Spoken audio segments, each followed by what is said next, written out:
Before we get into this video, we have to say a few things.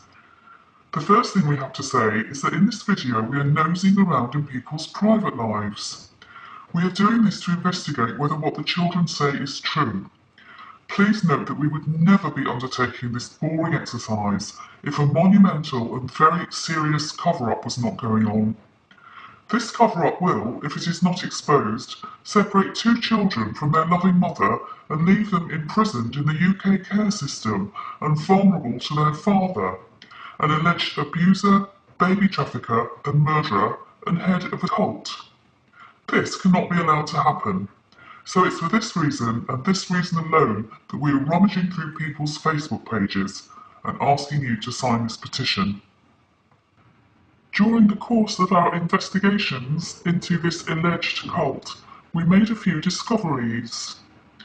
We are sure that there are more to be made and suggest that anyone interested starts researching and shares on the internet any findings that support the children's testimony. In one case, we found that one of the alleged cult members, Galina Upson, had a company. According to Company's House, she had for one of her directors, the director of a company based in Sheffield. Sheffield Butchers' company function is the collection, treatment and sale of hides, skins, fats and bones, and it is based right next door to Rotherham, the focus of a recent paedophile ring scandal and the home of the children's father, who the children allege is head of the cult. Galina Upson's second director was Derek Roy Charter, but we trusted Company's House, so we did not bother taking screenshots of this information. And unfortunately, when we emailed it to someone involved in this case, our email never arrived. Of course, we went back to reproduce the information, but the company details had been changed. They had been removed from the Company's House database. You will have to take our word for this, because we have no evidence to show you, but it indicates that there are some very powerful people involved in this cover-up, and it also indicates that there are some very corrupt employees updating the Company's House database. We do have proof of irregularities though. Company's House lists Peter Goldsmith's wife, Agnieszka, as being involved in two companies. Here's the first. She is at the address 186 Oran Road, London. The company was PWG Limited, presumably Peter William Goldsmith, and it is now dissolved.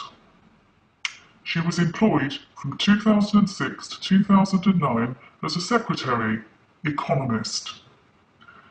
The company's address is Rectory Road, MK45, and here are her co-workers.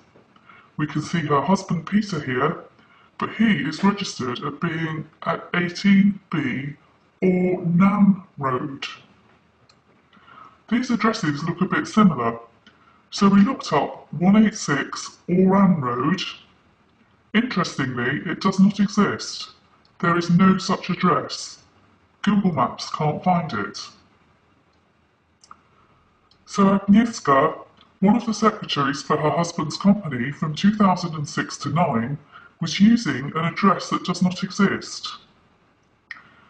We might even assume that she lives at the same address as her husband, 18B Ornam. Even if the difference in address was down to a mistake or data input error, as secretary, she should have informed Company's House of this error. And as she is proficient enough in administration to be acting as the Christchurch administrator, we assume that she would have noticed this, or that her husband Peter might have noticed. Why might this have been? We've no idea.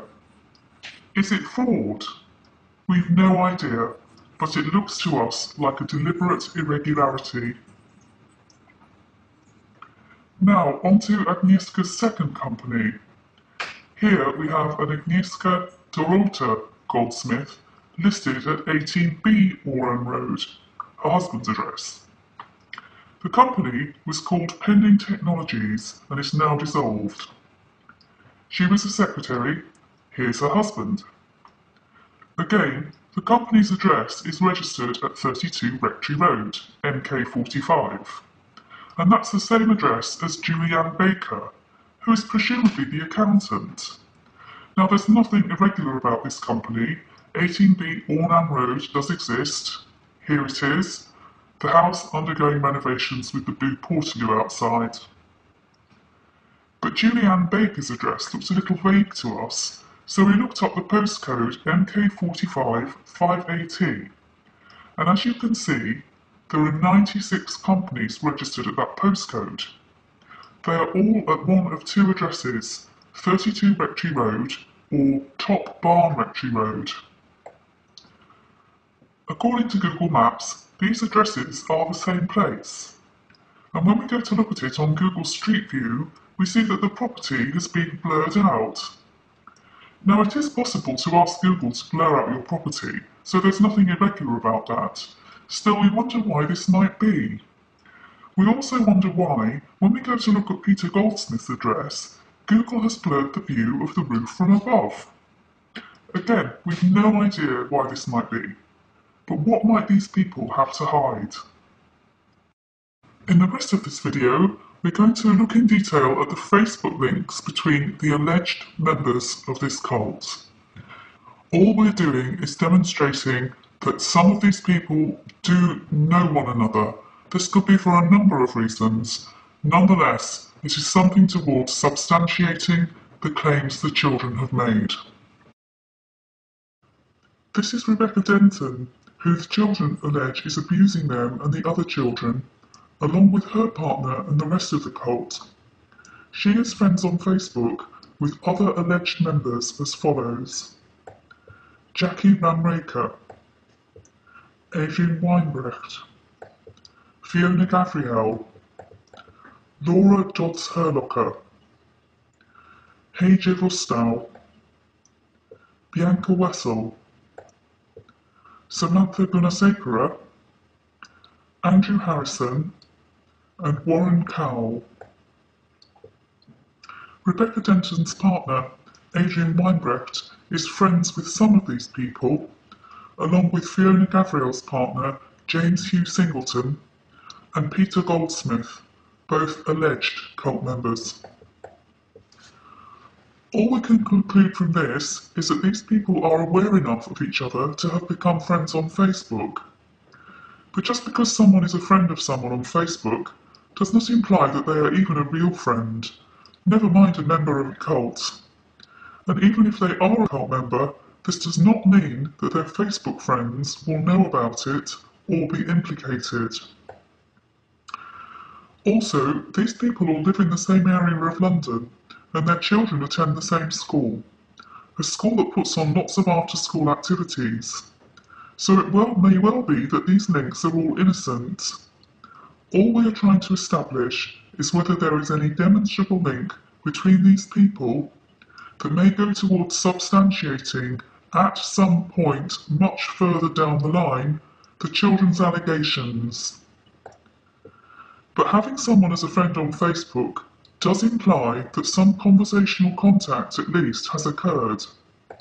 Commenting on or liking something on someone's Facebook page is, we feel, even more indicative that contact has occurred.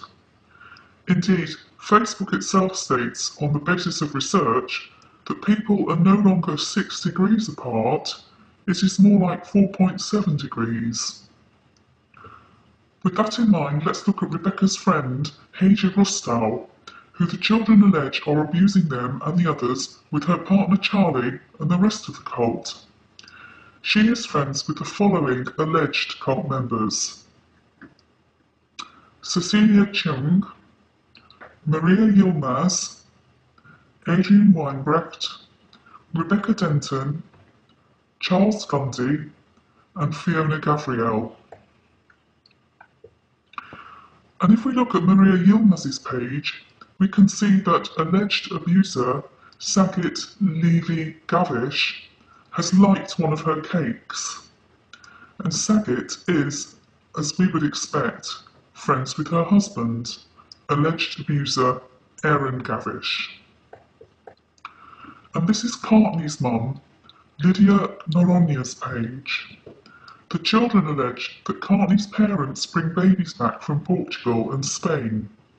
And while Lydia Noronha does not share her friends, she shares with the world that she visited Portugal in 2013, along with lots of other countries. The children also make the extraordinary claim that this couple, Jackie Runraker and Warren Cowell, are bringing babies back from Guyana, China, India and America. But is this so extraordinary? Jackie Runraker states that she has travelled extensively around Southeast Asia and the Caribbean, so that could be India and Guyana. And Warren Cowell works for Pfizer, which has offices in the Guyanas, China, India, and of course all across America. Warren Cowell's specialism is HTA, or Health Technology Assessment. You will probably have noticed by now a woman named Fiona Gabrielle. Fiona has made her friends list private, but her name comes up on the friends lists of other alleged cult members, and we see a new alleged abuser popping up on her timeline, Sophie Dix. Sophie Dix likes her new image. We can see that Fiona was talking to Sophie Dix as far back as 2012, campaigning to get less traffic on the school run, so it looks as if they have some kind of friendship via the school. Just in case you haven't been following things, Sophie Dix is heavily involved with the Hampstead town branch of the UK's Green Party. Finally, I want to look at one more Facebook page, the page of Peter Goldsmith, who the children are alleging abuses them and the other children with his Polish wife, Agnieszka, and the arrest of the alleged members of the cult. As well as being a parent, Peter is one of the school's trustees. As we can see, Peter is friends with Andrew Harrison, Samantha Gunasekara, Adrian Weinbrecht, Cecilia Chung. Again, we have to stress that just because people are friends on Facebook does not mean that the children's allegations are true. However, if you believe these children and you feel that they should be returned to their mother and their loving grandparents, please sign the petition. We've linked it below this video.